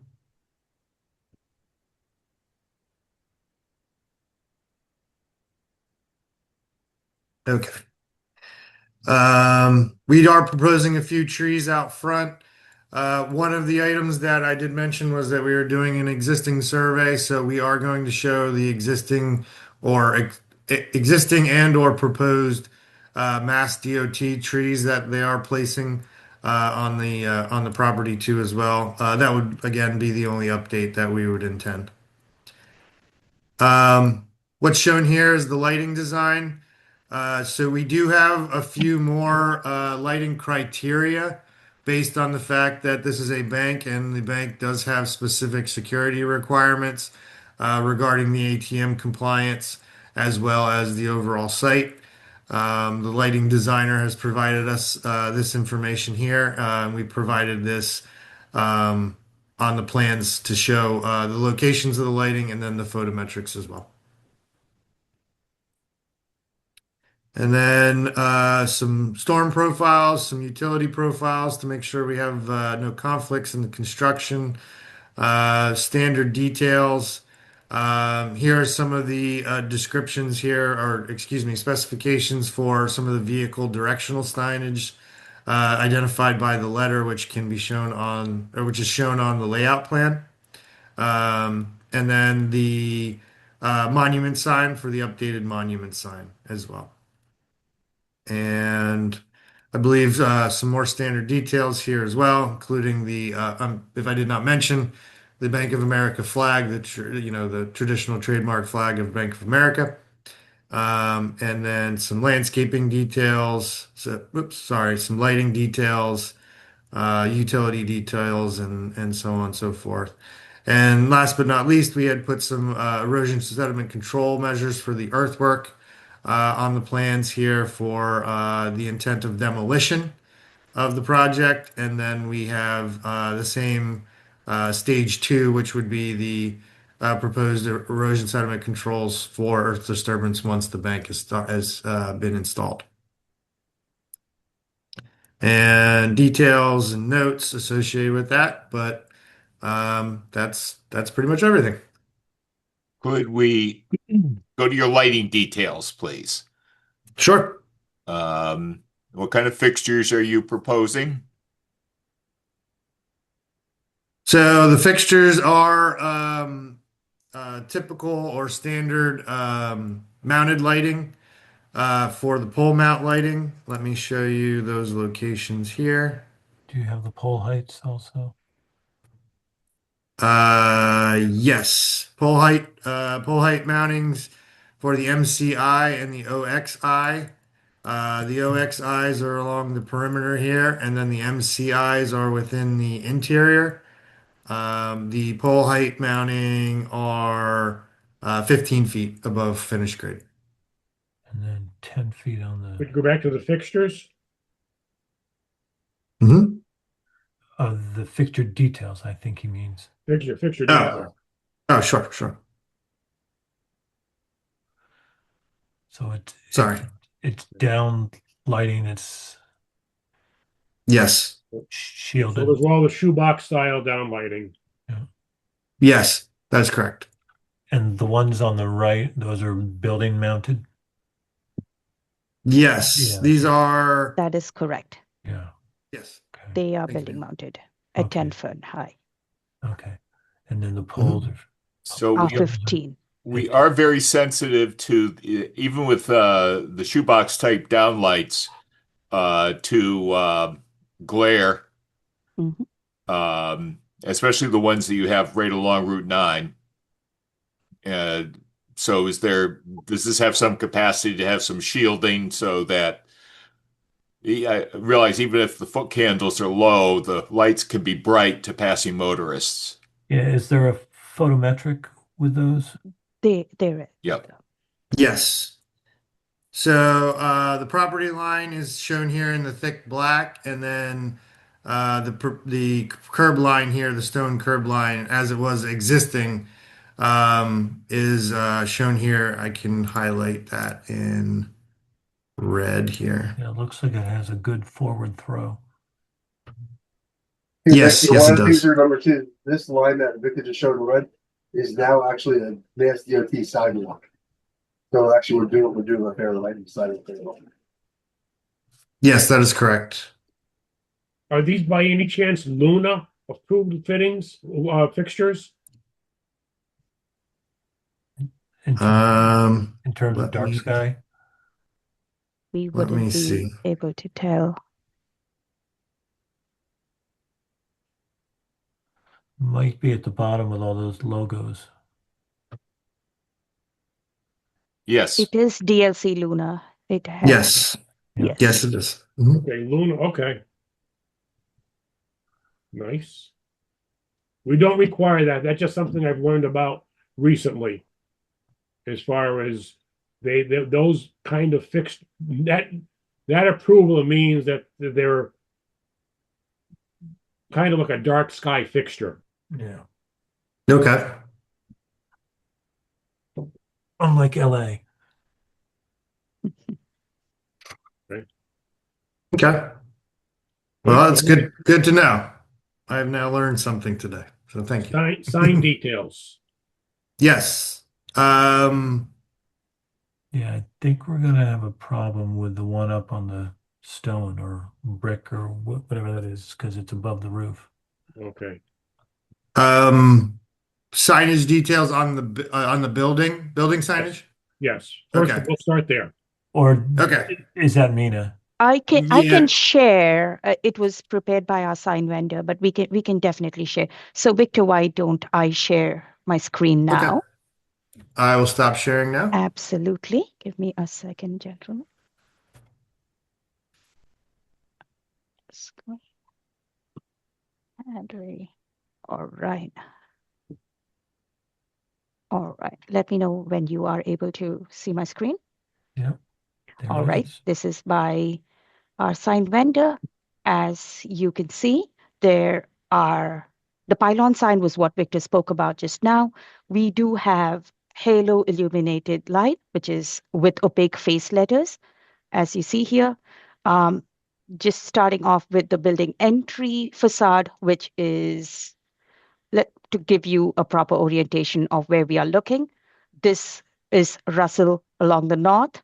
So facing Russell is where our front entry is, and that's where this facade is. We do have one light, and it is 21 square foot proposed here. And if you go to the other elevation, which is right to the south of that, is another exterior, again, halo illuminated. And the other elevation, this one is facing from west, halo again, and those are the three elevations. Isn't there an east There facing? is none, which means we don't have. Give me a second. I'm just going to. Yeah, because I thought I saw it when I opened the set. Is it east? Looks like We it's have. facing the other There building. you go. It is the number 3. We do have 5, 3. Yes. So you have We have. you have 3 building signs. We have 3 building signs. 4, 5. Yes, we have 3 building signs here, and those are all halo illuminated. Halo illuminated, 21.3 square foot each. Correct. Okay. That's 21, in 21, compliance. That's 21. fine. That is correct. And everything else are building mounted signage, which just are vinyl plaque signage. The site signage are the ones that Victor did allude to earlier. These are just building vinyls, but these are the 3 building signage are halo illuminated, and they would be along the 3 facades of the building, the north, south, and east. Okay, I'm sorry. I must have looked at an old set where up on there was the logo was up above the roof on the. That is correct. That was an old it's been- set, Mark. You are correct. It has been, so I think this was the Yeah. tall tower that you were looking Yeah, at. yeah. There was a logo, but due to There. the restriction of the signage area, we had to remove that. Okay. So that logo no longer Yeah, would be because present. it was too high also because That we, is correct. we count the building roof, not that structure. So good. So that is that. I have no problems. Brief overview, if you would want to talk about the interior layout, which I know does not apply here, just circulation. We have a weather vestibule, waiting area for customers, 6 offices with 3 teller stations, primary use by front of house and public facing. Then we go to the back of house, which is behind the tellers. We have the secure area, and we have restrooms for the customers' use. And this side, we have a walk-up ATM and leading to the heart of the bank, which is the network, the electrical, and the employee break room and their wellness room, etc. All in all, we are under 4,000 square foot. The pylon sign outside? The Or pylon sign, the roadside sign. that is correct, which Victor, I know you spoke about that. Yep. Could we see it? Jim, yeah, it looks like Yes, absolutely. We'd like to put it in the same location as the current. Existing. Yeah, exactly. I think what Victor showed might have been internally illuminated. I think what was there was internally illuminated for, I don't know if you have Victor's plans. I can probably Yes, I share do. them. I have them. If you show that, just so we could, because he's got that one nice picture of the Vision Showcase. Yeah, right there. If you want to zoom, perfect. Yes. So Jim, you got the Vision Showcase AT&T, and then what's being proposed in that same location. So it's reducing in size but staying internally illuminated. Correct. And is the height of the new taller than the existing? I would imagine, if I had to guess, I think we're proposing 20 feet. I don't know if we know the height of the existing Vision Showcase. It is not mentioned here, and so I wouldn't know. Nothing is mentioned though here, Tom. I feel the intention would be want to keep that sign no higher than what's existing. So we would match the exact height. If you match that height, got I it have no up. problem then. Okay. All right. We'll match the existing height. Perfect. And you'll take the dumpster out of the front. That's nice. Yes. No more burning bush. Though. And then just one other question on the ATM sign. So, I don't know if you go back to the sign plan. Yes. Oh, right, because that's on the machine. It's on the machine. It's just the standard Bank of America identifier. Give me a second. Right there you there. go. Yeah, perfect. This one is I a didn't know how the board wanted to standalone. handle it. Just as far as what the allowable square footage would be, Yeah, that's what it that would is- look like, and it's just, what size. That is not illuminated? This one can be, it typically is illuminated. It is internally illuminated, but we can do what you would Has to suggest be for us. external. Cannot be internal illuminated. Then we can remove the internal illumination for Okay. this. The overhead lights would remain. That's for security, of course, Yeah, but yeah, we and- can and remove the internal illumination. The overhead lights are fine. Perfect. Okay. So did I get the opinion with the pylon sign, you're going to use the grandfathering as internally illuminated? Yes, and location, Joe. Yeah. So, but the height of the sign is changed. So you're using one part as a new sign and one part as the grandfathering. We would be okay with keeping the height of the sign as to existing. It's an Yeah, all we're new gonna keep the sign height. in the same location at the same height. Same location, maximum height to remain as it is currently. Okay. But isn't it, this may be a legal question, but it has not been used for 2 years, so does it still hold a grandfathering exemption? I guess the question would be if it's been used in the last 2 years, Joe. Do we It has know when it stopped use?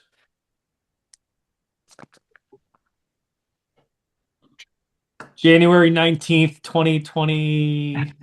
Make it January 21st. January 20, there you go. January 2020, 21st. We wouldn't know. August. Any idea? Unfortunately, no, I would not. I would not know as well. Is there a date on the picture that was taken, Mina? I'm not sure if the existing picture has a date on it. Whether I or think not it's it more was about when it was illuminated No, too, Victor. exactly. When it was Joe's- illuminated. We Joe's took it when point. it was vacant. Yeah, that I'm not sure. Yeah. Anything else that you would like to see here?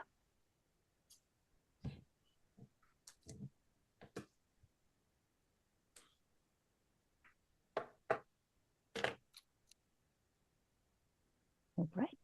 Okay. Comments and questions other than what we've heard. Anybody? Well, the other part with the parking that's facing Russell Street, every time I go into that area, that parking lot is full and there's nobody in those buildings. So this property is owned by the mall itself, correct? WS Development? That Yes. is It's going to be owned independently by Bank of America. Correct. Okay. Now, that parking along that area is tight. And 110 Grill is close by, and oftentimes people are parking in that area. Fortunately, from your point of view, most of their parking is in the evening, but I think you ought to be aware that there could be some confrontation there. But that's the mall's problem. Right. Landlord's problem. Yeah. Yeah. Okay. Okay. Anybody have anything else? Well, there's a bunch of people here well, actually, almost everybody here is part of the team, so.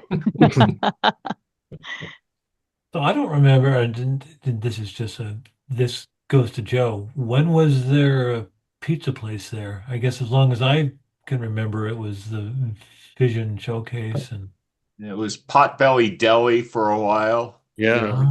Yeah, that has been a bunch of restaurants along the way back when we were, I want to say, just out of high school. Bill's right. There was two different. There was a what's the right word? A Southern style home cooking place there, and all kinds of various little restaurants along the way. Then Vision Showcase moved in there, and then the other half of the building was empty for quite a while till AT&T put in it when moved in, and they were both fairly long-term tenants. yeah. I have no other. Okay. I think it was a pretty thorough and illustrative presentation. Yeah, I mean, Mm, drainage wise, it's pretty much. I mean, you've increased the capacity by putting in some stuff, and I'm not aware there was ever a real drainage problem there to begin with, and so things should be fine. Yes, I believe it would be an improved situation, Jim. You know.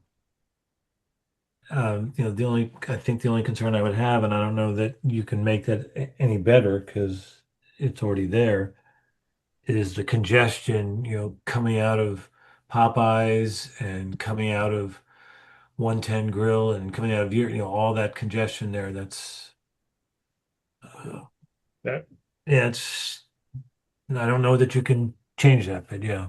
I mean, that's kind of an internal problem that everybody has, for lack of a better term, bought into over the years, coming out onto Route 9 or South Maple Street has been probably a little bit better since they've changed the traffic pattern on South Maple. So as far as the state and town goes, at least in my vision, I can't, I have nothing more than just an opinion on this. The things look pretty good. But there is a bit of an internal traffic problem. Mr. Spankenable.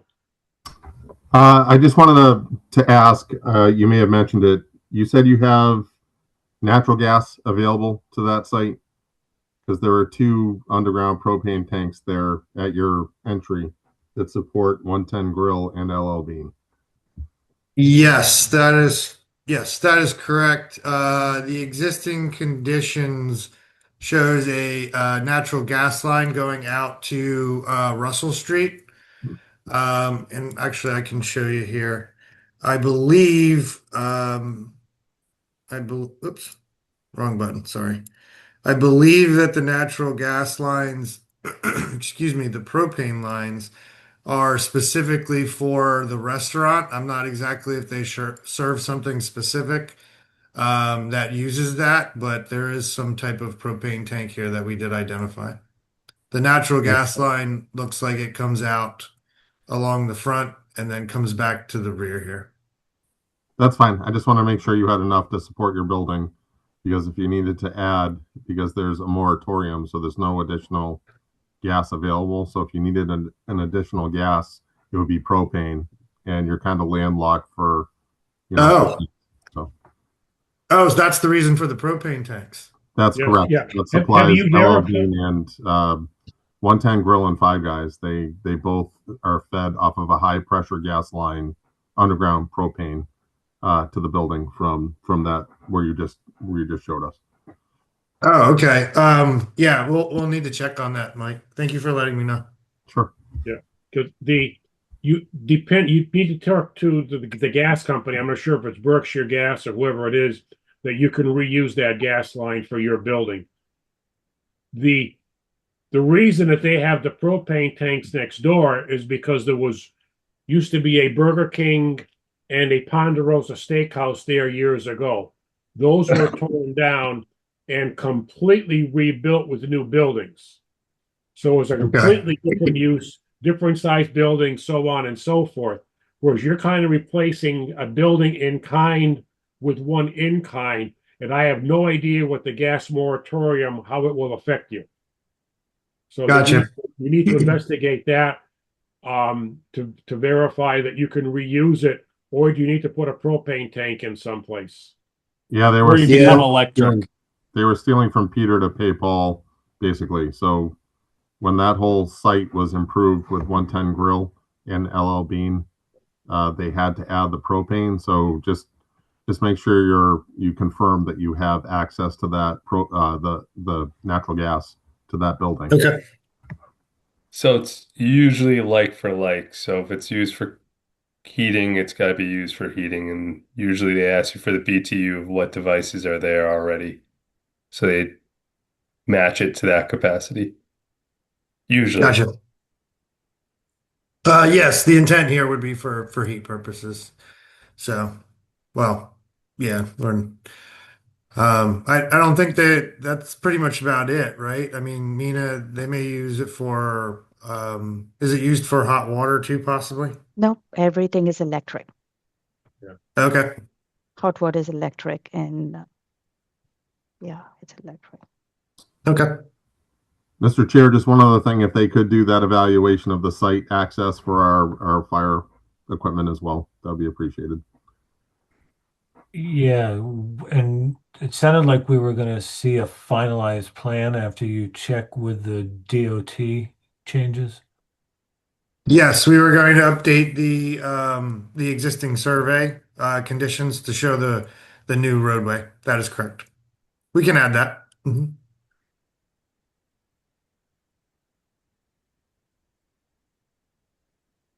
Is there a specific vehicle, Mike, that we can show?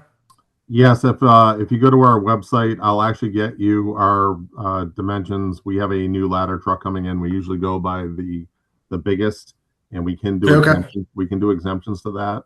NFPA standard requires a 20-foot wide fire access, but we can, again, as long as we have access into the site and a clear way to drive around it, or be able to back out of it, then we can amend that. So it's just taking a look at it. Sure.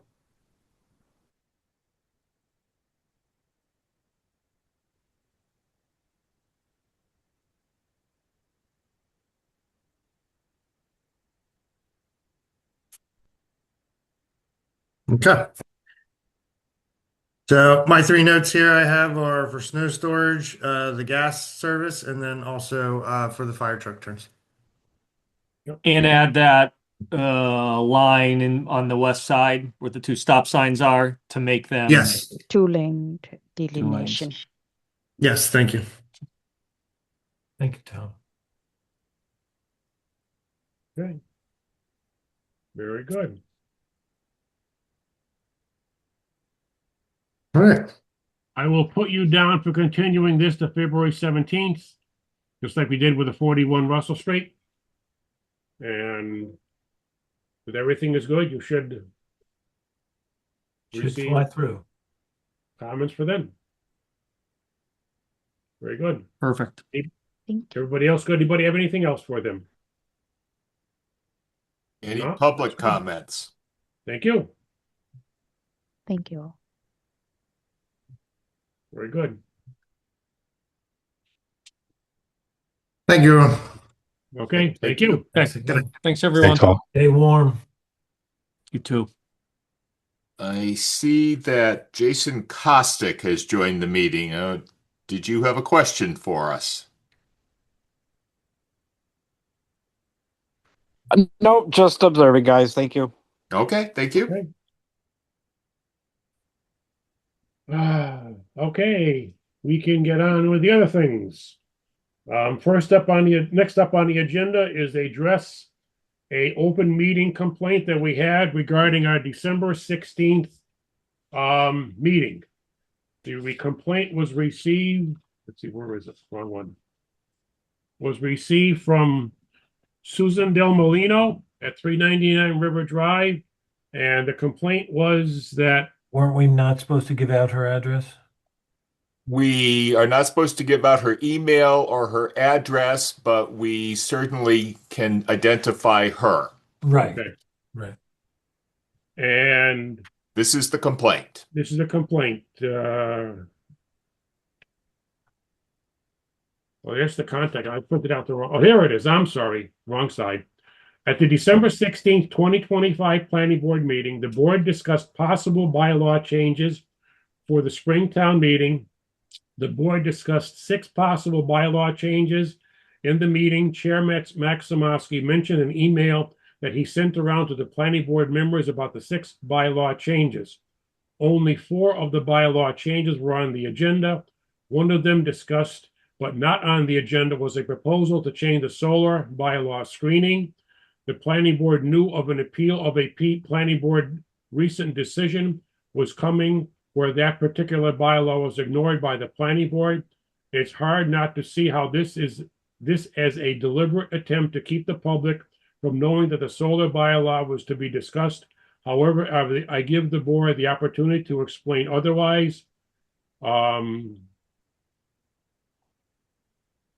Note, while not part of the open meeting law jurisdiction, it should be noted that a public records request for the information circulated within the board about the solar bylaw has been requested. That request is already out of compliance. That was something that the last thing about the open meeting law request was requested of the town clerk, and it was not sent to the planning board for whatever reason. And I believe that she simply forgot to send it out to us, because when we did get a copy of it, those records were prepared and given out to her in the timely manner as originally should have been. Yep. So I don't think that's something we have to really discuss tonight. So her 2 points is to explain the lack of transparency And if not due to deliberate lack of transparency, you should consider reorganization to catch these errors. So I will make the first comment that I don't believe there was an error. I will show you the agenda for that meeting, and it clearly says 3A, Other, discuss potential planning board related articles for annual town meeting, May 2026. And I take the position that that was adequate notice to all that we would be discussing articles for the annual town meeting. I had taken it on myself to keep a running tally of what articles we were discussing so that if we did get a chance to take this up, we would not inadvertently forget something. But it was never meant to be a complete list, and it was never meant to prevent someone from raising a new issue at the as part of the discussion. This is where things like Mark Dunn's suggestion to let's look at the parking came up. And you'll see that I added it going forward, and I am happy to add, as you'll see from tonight's agenda, I did add the changes to solar bylaw screening going forward and deleted the changes to parking requirements. So So maybe to her second point, going forward, we say including but not limited to. We can add I can add an other. Maybe that might be the easiest. They just put other changes as requested, or as considered, or something to that effect. It was not an intention by any stretch or means to circumvent anybody knowing what would be discussed or otherwise. This was not a intentional omission not to let anything be known, but this topic of discuss potential planning board related articles has been on our agenda for months. In fact, I think it's on almost every agenda for the past couple of years. It is. It's a placeholder, and so that we'll always have the opportunity to discuss it as the situation arises. So after the fall town meeting of October 2025, I changed I just changed the phrasing to say annual town meeting of 2026.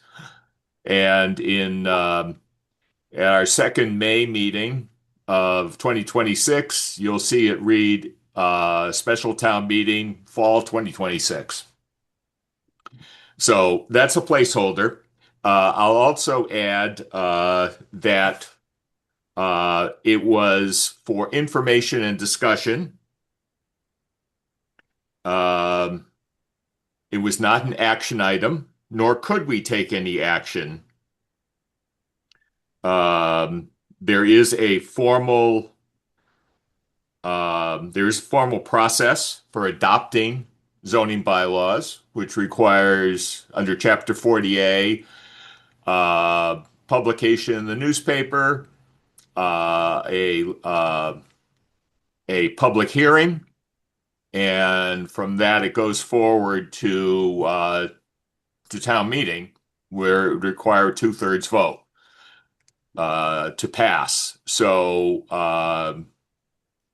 I'll stand by the entry in the bylaw that we were putting people on notice that we'll be discussing potential planning board related articles.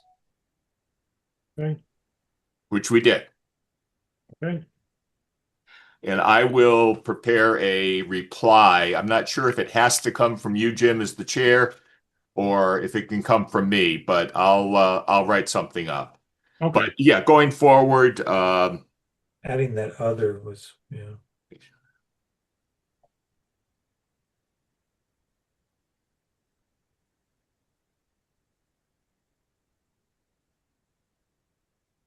yeah, as topics rise and fall, it will change over time. But again, I'll take the responsibility for putting in that much detail. I think we would have been fine without that much detail, but since we have that much detail, happy to keep on providing detail, but we'll throw in an other just to be sure that again, people are on notice that we may be discussing these topics. Okay. Thank you. Well, now we'll discuss the bylaws as we've got them we've got them on this agenda. The first one is to modify the ADU bylaw. I think that's the one we've already discussed, and we've kind of agreed that at the recommendation of the town council to simply readopt the entire bylaw, because it takes to explain it at a town meeting, to renumber this section, add this section, do this. Speaking from experience, that has turned into a disaster. And it is much easier to simply readopt the entire bylaw with 3 changes than to try to explain renumbering different sections within the bylaw, because it's confused not only the public, but sometimes the planning board as well when we get to town meeting. So I think the ADU is pretty straightforward. Modify the current accessory structure bylaw. And that was section 1.2, where we simply redefined what an accessory structure is. And by the comments that we made a couple meetings ago. Come on, open up. There we go. We will vote to amend section 1.2 definitions by adding a new definition, accessory buildings, which shall read as follows. An accessory building or structure does not include signs, is defined as a use which is incidental to the principal use of an on-site building and is less than 350 square feet. Zone setbacks for an accessory building shall be per section 5.2 of this bylaw. And that was basically defining what the size of an accessory building. Anything bigger than that shall be considered a regular building and comply to all normal setbacks. 40-foot rear, 15-foot side, 50-foot front, and in every district except industrial, which has a little bit different definition, a little bit different setback. Any comments on that one? Let's see, section 3, 4.3.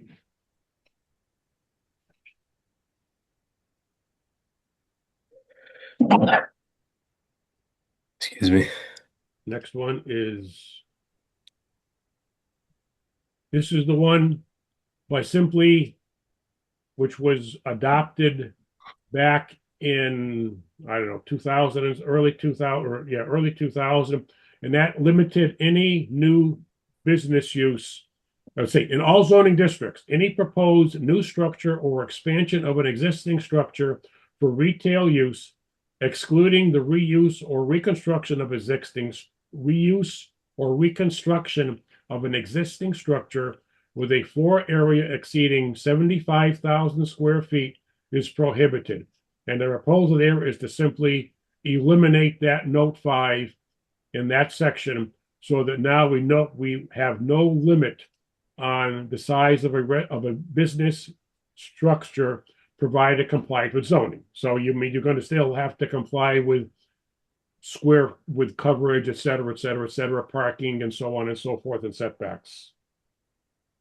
How could And that then we have bite us?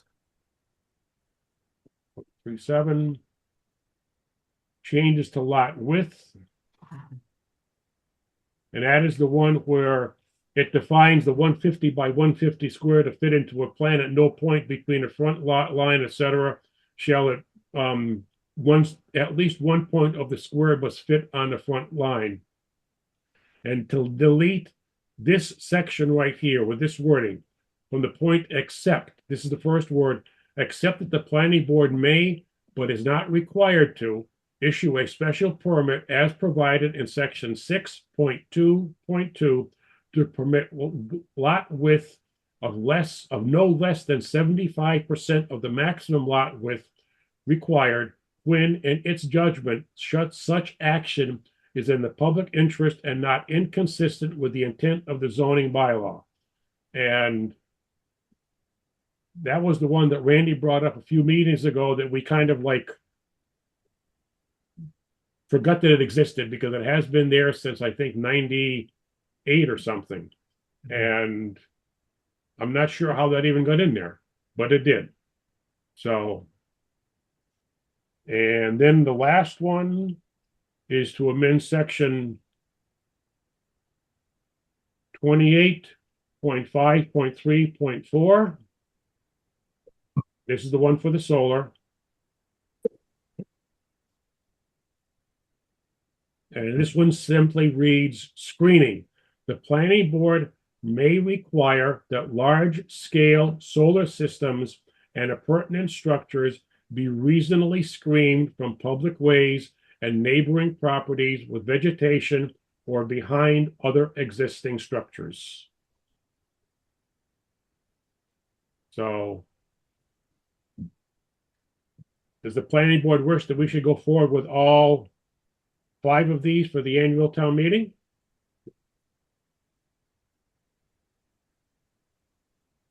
Say yes. I'm in favor of it. Any? I think the only one I haven't squared in my head is the removing the cap on building size. I'm just trying to think how that could come back to bite us. But maybe if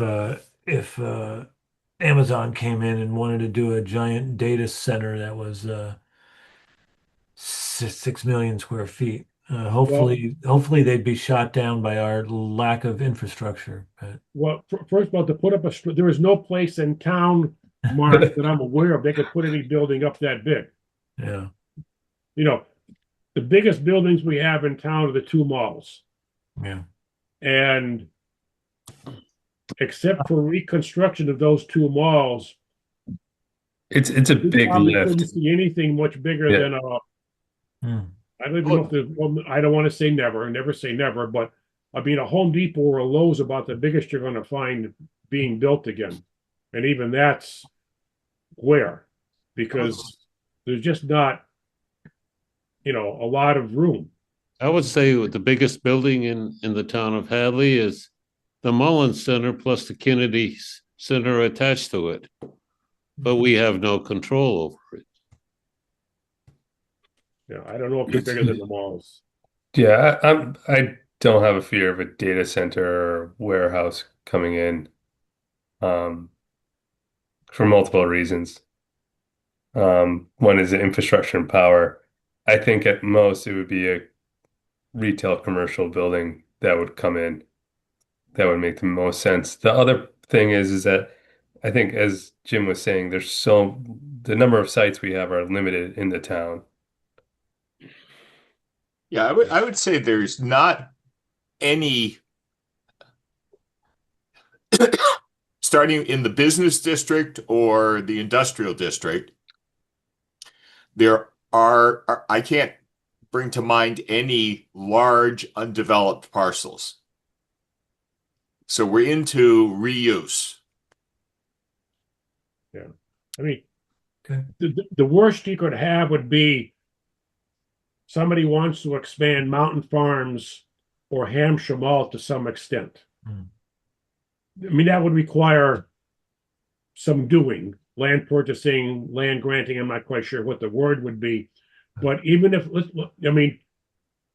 Hampshire Mall would probably be the one location that would have potential to expand a little bit. Because there is a little bit, and I do emphasize a little bit, property available nearby. And if that were to happen, they couldn't, because the 75,000 square foot would limit them. They were grandfathered. I mean, we're not talking a big, I don't think we're talking big expansion, but I don't, never, like I said, never say never, but to the rest of the points, There's just not land available to put up a monster structure.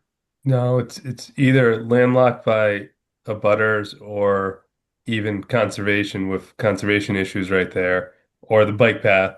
The bike path is another limiting factor. Yeah.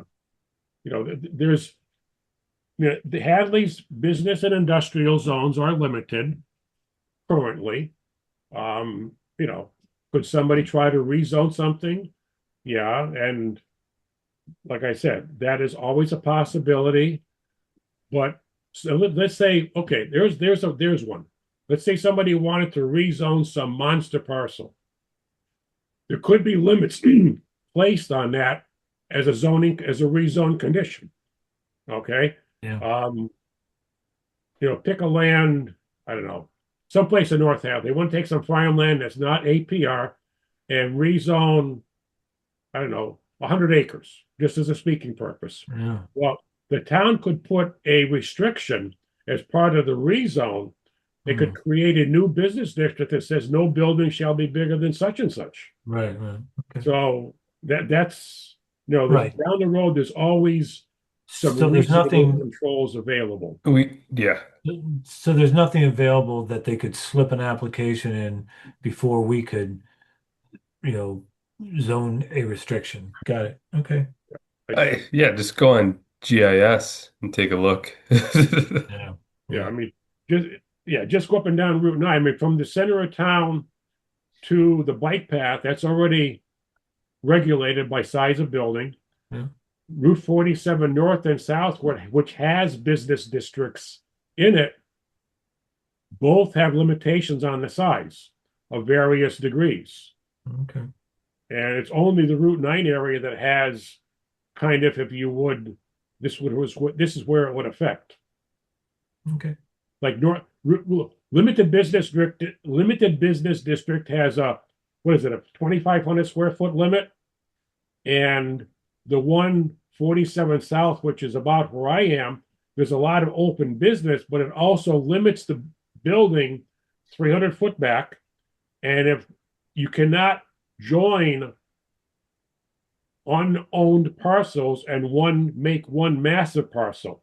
So if you got a 5-acre parcel and I next door have a 20-acre parcel, you can't combine them and make a 25-acre parcel and put in a building that would be allowed on 25 acres. You'd be allowed limiting yourself to the size of the original parcel. Oh, really? Plus, there's no sewer there either. So. Yeah, well, that's another thing. Yeah. Pick of that 25 acres, probably 20 acres I went for septic. Yeah. The septic cost would be. All right. So we're calling to move this forward so it would go to eventually a public hearing before the You got to go meeting? through the whole process like Bill mentioned. This is just the planning board says, yeah, I think we should put these on the warrant and hold the appropriate public notices and public meetings. Okay. Very good. I will get it on. Very good. I will let. Oh, we do have an invoice to pay. I'm sorry. We have an invoice request from Kayla for a whopping $35 for a CPTC seminar she went to. Just out of curiosity, Kayla, what was that? Citizen It Planners was, Training Collaborative. yeah, you got it, Mark. It was about the subdivision control law. Oh, okay. Okay. And that'll be, she went to that on behalf of the planning board to learn about those things. And she had submitted a refund request for reimbursement for, like I said, $35. Just Motion to when I pay thought that? she couldn't get any smarter. A motion to approve. I'll make a motion to reimburse Kayla $35. Second. Motion second. Any discussion? Hearing none. All in favor? Roll call vote. Aye. Done. Dwyer, aye. Max Samosky, aye. Farmar, aye. Ronick, aye. Motion passes unanimously. Very good. Thank you very much. We'll get that. I'll get that to you, Kayla. Thank you. Anything updates on the what you call it? 40R, Mark? We kind of took a a little time off. We are going to meet tomorrow. So we haven't met since December. So we have a meeting tomorrow. And this is, the first one that Aiden's doing all himself since Kyle left. Yeah. Okay. Very good. Thank you. Yeah. Oh, Bill, Affordable Housing Trust. We got to hold an annual meeting for that. That's going to be coming up pretty soon, right? Yes. Is Molly still the chairman? Yes. I think she Okay. I'll notify Molly to request that meeting sometime. So, as it turns out, the Housing and Economic Development Committee is going to have a presentation from a potential consultant at its February meeting, to which the planning board is invited. Okay. So maybe there'd be some way to combine a couple of things in there. Okay. When is that meeting? It is the third Thursday. Third Thursday. Okay. And it is Zoom or live or Zoom? Zoom. So that would be the 19th, I think.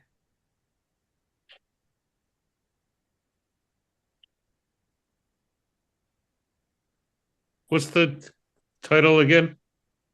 The committee? Housing and Economic Development.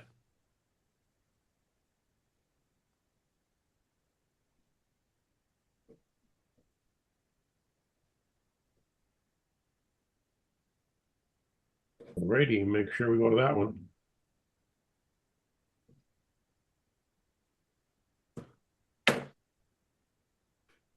What did you say? The night? What did you get for the date? February? It should be the 19th. Is the third Thursday. I know because I fly home on the 2nd, which is a Monday. So Thursday will be the 5th. Add 14. I get 19. Okay. I'll just say a word there on the two pending cases. There's nothing that requires going into executive session. The battery development case goes on. There was a discovery request.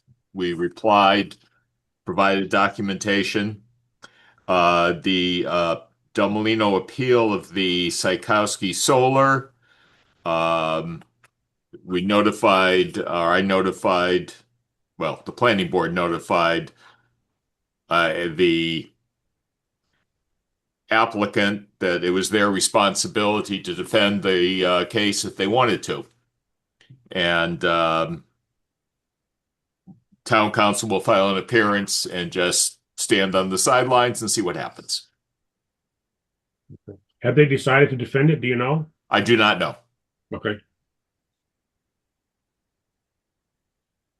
Very good. Any other updates on anything? Mr. Spankinable, you have anything? We're just listening. Just listening. All set. Thank you. Thank you, Chief. This is a restful night for him. Don't jinx me, please, Bill. Yeah, it can change in a heartbeat. Okay. I have nothing else. I have nothing else. Anybody have anything? No. Motion to adjourn? So moved. Second. Motion second. All in favor? Roll call. Done aye. Dwyer, aye. Maximowski, aye. Farmer, aye. Rodnick, aye. Meeting is history. Thank you, everyone. Thank you, Kayla. Thank you, Mike. And thank you, Alex.